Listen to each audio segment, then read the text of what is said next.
mengklarifikasi via telepon Dr. Dia, Dr. RSUD 1 Amuis, Kota Samarinda. Samarinda, Media Reformasi. Tim redaksi SKO Media Reformasi pada tanggal 2 Desember 2020 setelah mengklarifikasi dan mendapatkan masukan dari Dirut RSUD 1 Amuis yang diwakili oleh staf Ibu Latifah atau Kabid Pelayanan.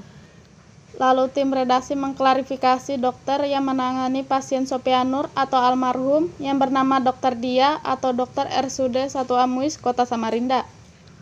Dalam keterangannya, Dr. Dia mengatakan, semua petugas di instalasi gawat darurat itu sudah memahami terhadap SOP tersebut.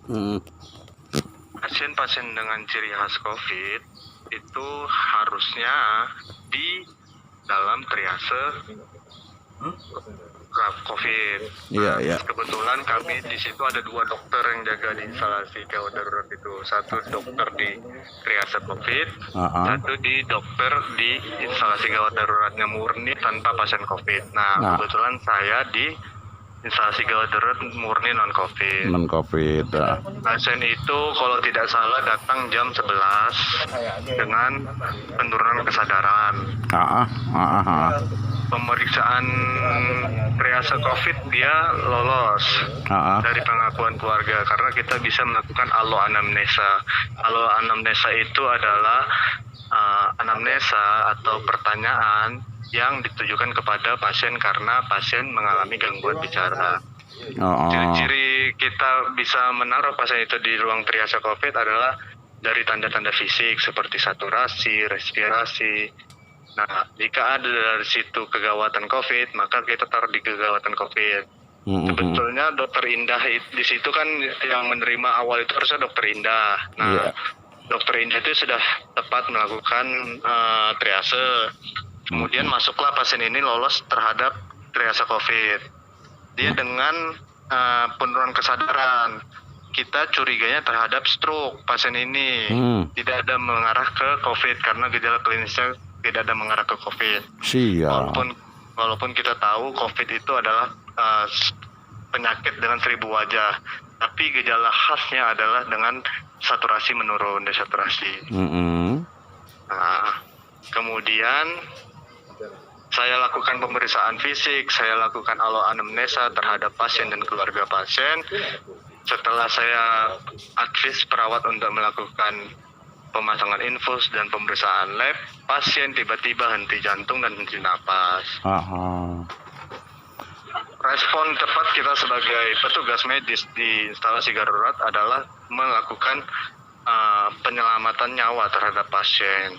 Kita lakukan resusitasi pijat jantung, kita masukkan obat-obat pemacu jantung, sampai kurang lebih 30 menit kita lakukan pemeriksaan tersebut, tetapi nyawa pasien tidak tertolong. Ya, itu belum ada pemeriksaan lab.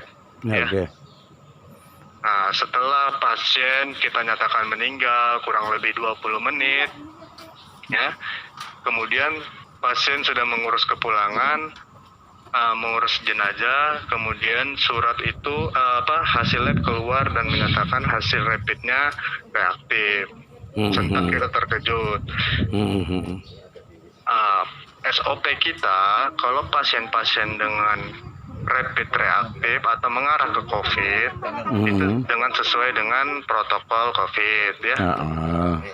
Nah, di awal itu kalau kita misalnya di triase COVID, di IGD COVID itu ada surat inform consent yang menyatakan satu, pasien bersedia didata, surveillance keluarga bersedia didata, kemudian tidak bersedia untuk dipijat jantung, dan kemudian bersedia untuk dimakamkan secara COVID. Iya.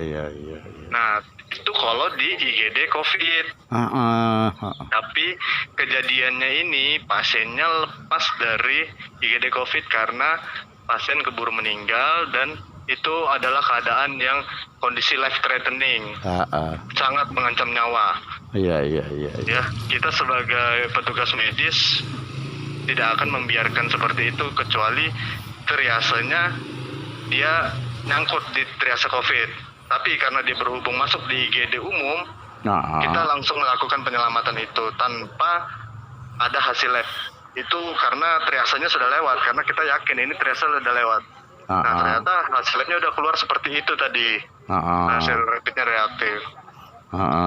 Itu jenazah sudah sempat mau dibawa pulang, itu sudah mau dimandikan. Kemudian saya menghubungi tim pemulasaran segala macam. Karena tidak ada surat hitam di atas putih yang menyatakan pasien ini COVID di awal, kita curigai COVID di awal, tetapi karena hasil labnya itu, saya tetap memberitahuan kepada keluarga bahwa pasien ini hasil rapid testnya mengindikasikan ada virus, walaupun rapid itu bukan gold standar terhadap pemeriksaan COVID-19 itu. Siap dokter. Ya, saya jelaskan bahwa pada SOP-nya pemerintah, rumah sakit, apabila rapid positif, reaktif, pemulasaran akan tetap seperti SOP-nya. Siap. Ya, karena bukan terkonfirmasi Bapak itu ya, masih probable karena bukan swab hasilnya ya. Nah, kalau swab itu gold standarnya, baru kita bisa bilang terkonfirmasi. Ya, itu peraturan Kementerian Kesehatan yang terbaru dikeluarkan. Oke. Akhirnya saya menghubungi itu, saya berkonsolidasi terhadap sama keluarga. Saya menawarkan kepada keluarga untuk dimakamkan secara protokol COVID. Keluarga menolak dan keluarga menandatanganin surat pernyataan menolak pemakaman secara COVID. Tapi kita punya SOP juga, saya tetap menjalankan SOP di rumah sakit bahwa jika pasien ingin dibawa pulang, kita lakukan pemulasaran jenazahnya secara protokol, pemulasaran jenazahnya. Walaupun itu pasien darah kukar, saya laporkan ke hotline COVID kukar terhadap Ibu Ida, kalau nggak salah namanya, dikonfirmasi, beliau suruh telepon ke Puskesmas Bakungan atau Puskesmas Lodure. Saya konfirmasi ke situ juga. Ya. Kemudian jika pasien mau dibawa pulang, itu harus diketahui oleh RT setempat. Saya suruh keluarga untuk menghubungi RT setempat dan RT setempat menyetujui untuk pasien tersebut dibawa pulang. Saya jelaskan apabila pasien ini reaktif, kemudian jikalau memang nanti mau dimakamkan, dimandikan segala macam pemulasarannya, itu harus mematuhi protokol, harus diberitahu yang mandikan segala macam segalanya. Tapi kita dari rumah sakit tetap pemulasarannya seperti SOP kita, yaitu kita bungkus rapat, kita masukkan ke dalam peti. Itu kita lakukan dan keluarga menyetujui. Semuanya suratnya di situ ada jelas kok. Itu aja sih yang Jadi ini sedikit dokter, bisa saya ini sedikit saya pending dulu.